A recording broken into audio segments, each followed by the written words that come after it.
Morning campers. This is an absolutely gorgeous morning and the wind has dropped, which is fantastic because I've been hating the wind so much. What I thought I'd do today is just a little bit about planning because it's getting near to spring. So what I tend to do is just get out there and do a bit of a recce and have some thoughts in my head about what I'm going to do, looking forward to the rest of March and into April, maybe into May as well. So just getting an idea of what's happening, checking the locations, you know, checking everything as it should be in terms of access, and obviously just seeing what's about. So I've actually got binoculars. I hardly ever have binoculars with me because I carry so much stuff generally that it's just a bit of a pain. But if I'm doing what I'm doing today, then I'll bring some binoculars with me as well. So first spot, let's get down there.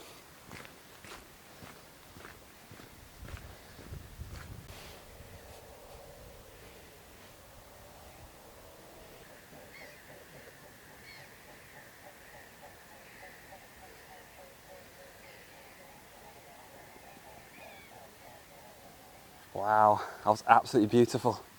The wind is getting up a bit, but it's still absolutely gorgeous. One of the things I like to check down here are the gorse bushes. There's loads of gorse bushes, and kind of around now, around March time, you start to get the colour. Absolutely beautiful yellow flowers when it's at its peak. This is just going to be fantastic for potential pictures of birds on top of those bushes, such as reed bunting, wren, definitely wren, possibly linnet as well.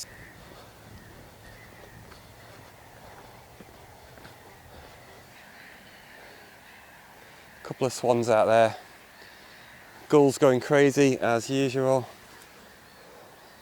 tufted, couple of tufted ducks. I have seen great crested grebes, a couple of great crested grebes as well, but they were quite far out, but that's good to know they're around, obviously for potential courtship displays.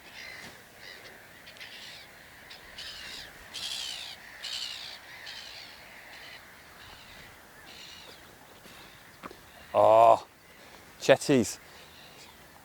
Just heard a chetties warbler, or some people might say setties, ketties, I don't know. I call it a chetties warbler. You can argue amongst yourselves, it's fine. My head's too big. Yeah, there's loads of chetties warblers. I've been told there's probably around 10, maybe 10, was it 10 pairs? I can't remember, but all around this reserve is lots of chetties warblers, sort of different areas, got these little territories, I guess. So all around the reserve, different areas, these little pockets, these little territories, and you can hear the chetties warblers singing. And I've heard him pretty much all throughout the year, I think, but you're going to hear it the most. I think it's going to be the best in the springtime. Oh, I've just heard a chetties warbler really loud in this bush over here, just where these people are coming. I'm going to get over there and see if I can film the sound better for you.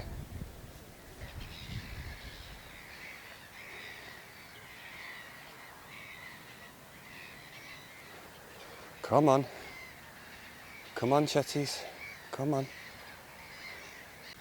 That didn't work. You can't get a chetties warbler to sing on request. Oh, that's the reed bunting. Oh my gosh, right in front of me, does not care at all. That's the reed bunting, but they probably just heard him. But the other sound over here is the chetties warbler.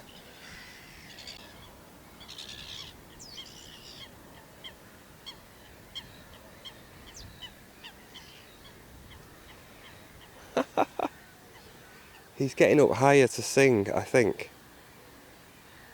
Okay. Oh, that was it. That was the chetties warbler. That insanely loud warble. Just for your information, I'm going to estimate how far I am from this reed bunting right now at approximately 10 feet. About 10 feet, maybe even less. And it is not bothered at all.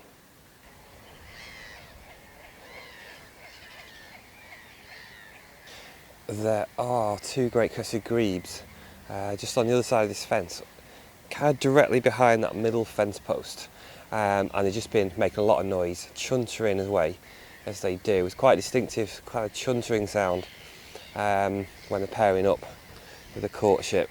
Hoping one will come out so you can see it.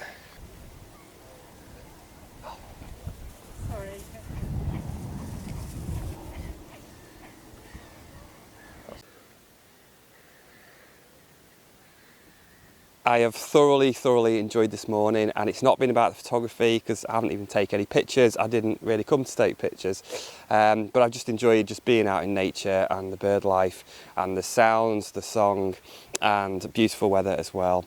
And a few useful things that I've got from today, particularly with the Chetty's warbler. So the Chetty's that was in one particular place, so I'll know that if I come back here I'll bear that in mind, that specific location, and I might have a chance of getting some pictures of that bird.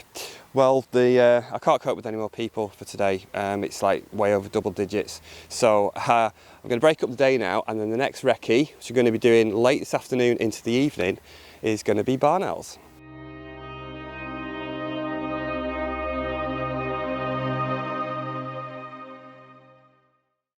Welcome. I'm keeping my voice down because I've come out for barn owls, but there's a roe deer. There's two. There's two roe deer in the field that I enter to get to this location, and I feel like one of them's seen me, but it's still there. So see if we can get close to it.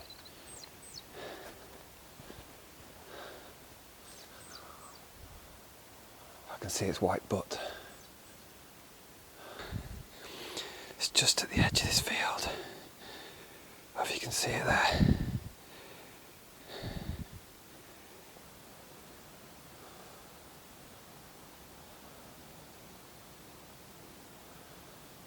There's a second one further back. There's one here.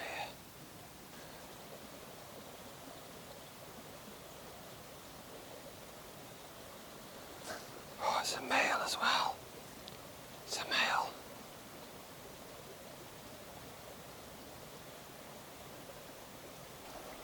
Wow. There's two. There's two roe deer. But I think I've seen a third. I'm going to try and get some film.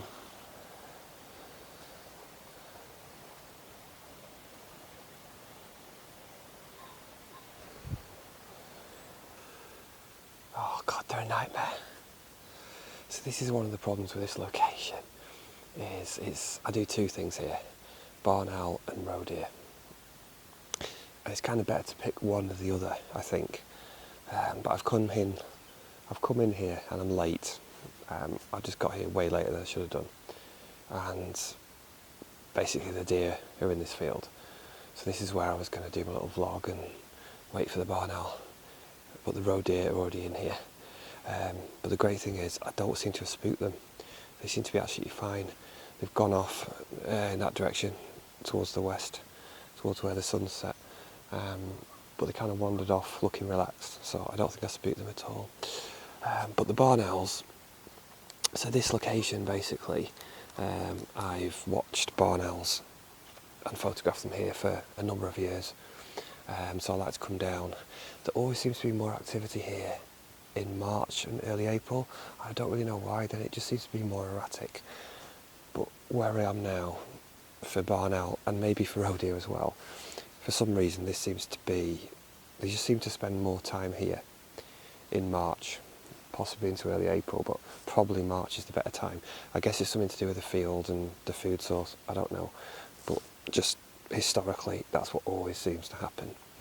So really today it's just checking, you know, just to see a barn owl, and then I know there's at least one, maybe there's two, you know, hopefully there's a pair, as there have been some years. That just encourages me as well, you know, it encourages me for the next time to come back and actually do some photography or filming or both. I can't see any, I've not seen any yet. It's about sunset, it's about 6 o'clock right now, sun's gone down, it's kind of like twilight.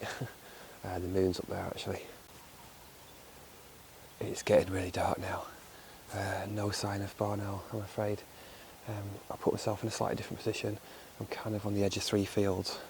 So, have a look, I've got like 3 different fields. Just gives me a really good vantage point and a wide field of view. But yeah, it's getting darker by the minute. The vlogging camera's now on ISO 10,000. ISO 10,000 at 1/50th of a second. That's what the vlogging camera is doing. What you're looking at right now. It's dark.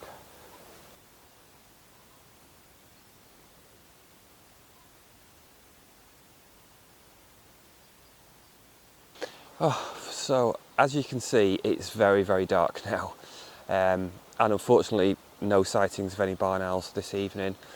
As I said, this is the first check I've done this year for barn owls, so I will be back, do a few evenings to see. But it does make me think about the weather, because the weather's been so bad with very strong winds and some heavy rain at times. And barn owls, they can't withstand that kind of weather for very long. One or the other is bad, but both of those together is not a good combination for barn owls. So it could be, you know, that it could have really had an effect on the barn owls around here, maybe even killed a few off. And it does happen in really extreme weather.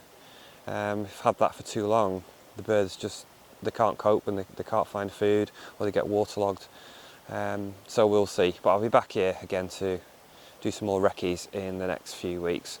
I hope you've enjoyed this slightly different vlog, very real, raw, just try to do it completely on my shoulder as it was. And yeah, hope you enjoyed it. Thanks very much for watching. If you're not subscribed, please do click on subscribe and check out the other vlogs on wildlife photography, and I'll see you next time.